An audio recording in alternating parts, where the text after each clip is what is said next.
October 13th. Remember, it was supposed to be done on the 21st. We're coming up very quick. He also called me and said, hey, we're going to add meth injection for free because we want you to be a partner build, and we want you to be able to put the most power down and display our work as best as possible. I really wasn't about the meth.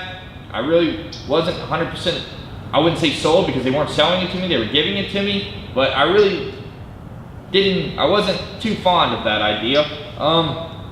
But then he asked me on October 14th if we can go to the Wanna Go Fast event November 11th. I told him absolutely, hell yeah. So I said, just get the car done in time. Yeah, buddy, no problem, we got it. So here we go, October 15th. I asked him if we were going to be going for some world records or what. Fastest 570 GT in the world? I think so, yes. That's Thad's response. So, next thing you know, 16th, waiting to hear back from the reservoir. Finally, I told him, Thad, just order a reservoir. I don't care what it costs. I don't want my car being held up and me missing an event I already agreed to, signed up for, paid for, because of a reservoir that you decided to put a methanol system on that I really didn't even want. So, next thing you know, I get a dyno. We hit 738 wheel horsepower on an MS 100 tune, highest ever. Next thing you know, I get a message that they're still waiting on the reservoir. So dynoing the reservoir, like, it's not adding up. It's not adding up. It's not adding up. I still don't have pictures of my exhaust on the car. Next thing you know, October 16th, we're getting very close now, guys. Very close. I think I forgot to send this. It hit a world record high of 749 yesterday. Okay? So, next thing you know, I said, honestly, at this point, it might be best to just pull the plug, man. Now it's dragging out. I'm not getting updates. I'm not getting pictures. I'm not getting anything. I mean, I'm getting pictures of a dyno that's probably not even my car. Like, it's just a picture of a graph. Like, what is that? What is that? So, he tried to blame it on the O2 sensors. He tried to blame it on the reservoir. Again, you had my car for almost 4 weeks now, so it doesn't take that long. Eventually, the reservoir came in. It was a next day item. So again, I don't understand that, but it drug out forever.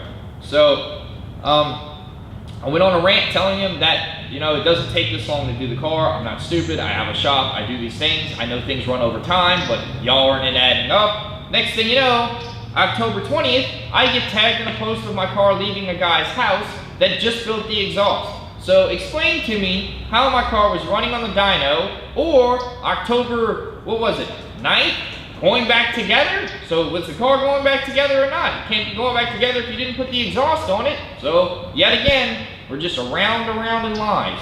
So, 17th, going to our fab shop. Like, it's just one thing after another.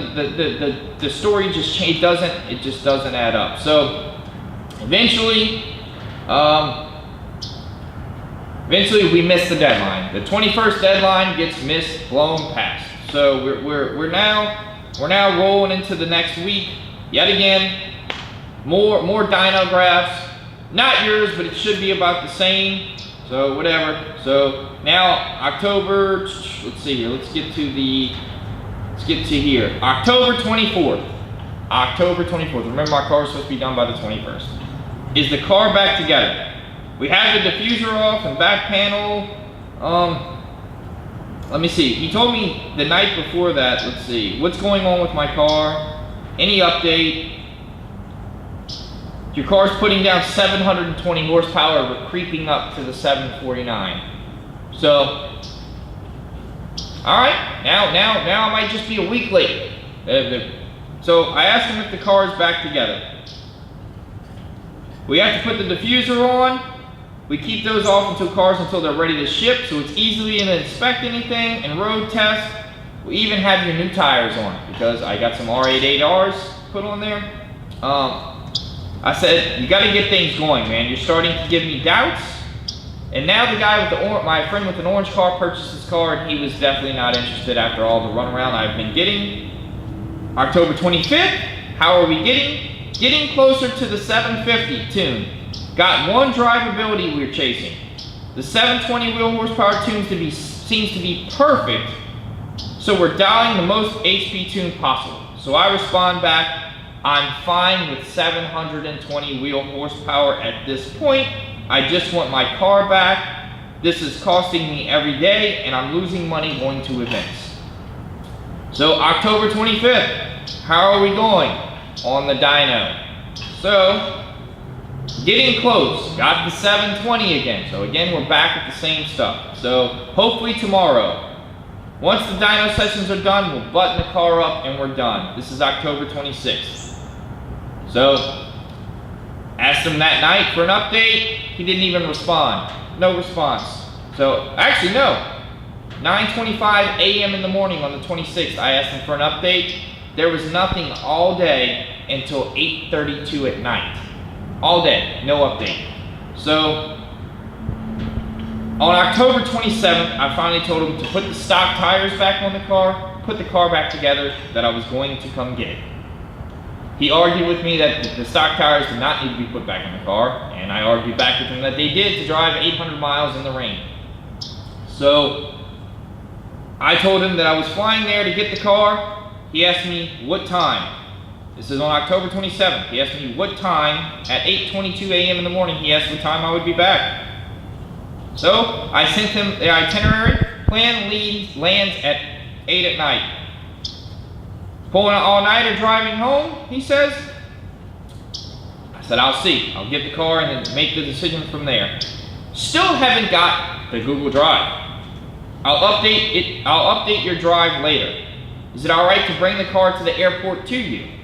I said, yes, that's fine. Meet me at the airport in the car.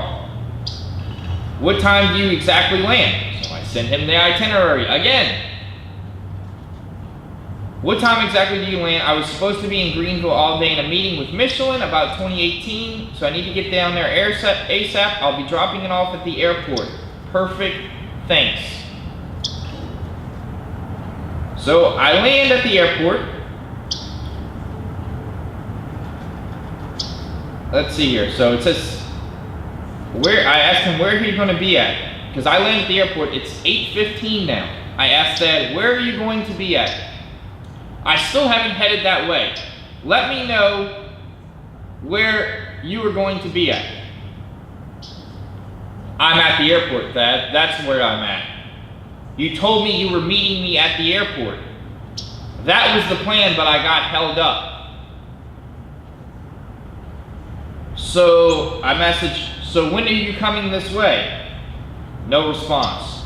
No response. No response. So I'm sitting at the airport. This dude was supposed to pick me up, and now he's not responding to me. So I finally decide to go to the Ritz-Carlton. I get a valet, go to the Ritz, start messaging Thad, nothing. So should I come to the shop? Like this is a bunch of messages later. Finally he answers, no, I'll bring it to you. Leaving in a minute. Next thing you know, 9 o'clock, 10 o'clock, 11 o'clock, 12 o'clock, still no Thad. Still no Thad. So finally, I jump in an Uber. I start to call the police. The police told me that they couldn't help me. It's a civil matter. They couldn't help me get my car. And still no Thad. Finally, I'm sitting in traffic at almost 1 o'clock in the morning, and Thad finally messages me, I dropped your car off at the Ritz-Carlton, valet. So I tell him, send me a picture, because at this point I can't believe what these people say. And he says I already left. So whatever. So we turn around, go back to the hotel. My car is there. I leave it there, go upstairs. I'm so frustrated at this point. Actually, I go look in the car. There's a cigarette lighter in the car. Great. Got a video of that. And I go upstairs and go to sleep. I was frustrated. I had enough. I had enough for the night. Figured I just need to go to bed at this point. I was so frustrated. It's just completely terrible. So I go to sleep and wake up the next morning and get in the car, start the car up. The car sounds amazing. I'm like, perfect. Got 720 wheel horsepower. This is gonna be great. The car sounds amazing. I pull out. Before I can make it to the interstate, the check engine light comes on. So, kind of start freaking out. Message sad, no answer. So I go to the local auto parts store, trying to get a code reader. Can't get anything, nothing's coming up. So I call it, stop there, get them to read the codes. And they gave me some code issues. It was the O2 sensor, so to me, obviously the tune wasn't on it. So, but I didn't want to call Hypercar out yet. So I waited. I asked Dad what was done to the car. You got everything that you paid for, the Hyper 800 package. Okay, all right, cool. So I get here, I put the car on the dyno, and we put down stock numbers. So I messaged Dad again and said, hey Dad, what's going on? And the car's putting down stock numbers. Oh, well, we didn't get the finish. You picked the car up too soon. Interesting, because you told me I got what I paid for. I got the Hyper 800 package. But okay, all right. So next thing I know, the car is leaking oil. So I investigate. I pull the top off. There is oil pouring out of the oil filter housing. So that's obviously where the oil has been coming from. So I messaged that, and it has Hypercar wrote on the housing. So if they investigated it and went through the engine twice, as they said, and changed the oil, you would see it pouring out of there. It wasn't an overfill. Something was cracked. Again, do I blame Hypercar for the cracked housing? I don't even know at this point. I know this. I bought the car brand new from Boston, drove it all the way home, 2,000 miles, drove it around before I ever sent it to them, and not a lick of oil on my shop floor, not a lick of oil on my house floor, not oil on the car. There was oil nowhere. So again, do we point the finger at Hypercar, or do we point the finger at least negligence on Hypercar for not addressing that issue? So, also the back passenger rim was scraped up from them dismounting and remounting, I guess, the tires. Here's a picture of all the oil on the floor.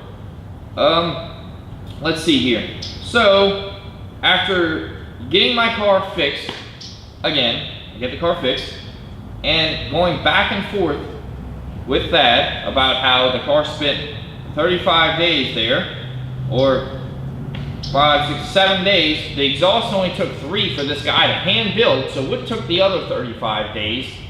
At this point, all I've got is an exhaust on my car. So he keeps saying that, again, I didn't give them enough time. They told me 2 weeks, I gave them 4. I think I gave them plenty enough time. So finally, I contact Safa, and Safa wants to know how I got his phone number. That if I wanted to talk to him, he wanted $400 an hour to talk to him. Wait a minute. You've got $25,000 of my money. You didn't complete the car, and now you want $400 an hour to talk to me? Okay. So finally I decide to serve them with legal documents. They get the legal documents. The owner, Duke, reaches out to me. Duke seemed to be very energetic. He seemed very enthusiastic. He seemed very apologetic. He seemed everything that you would want to hear. Duke fed it to me. Duke fed it to me. He got me on the believing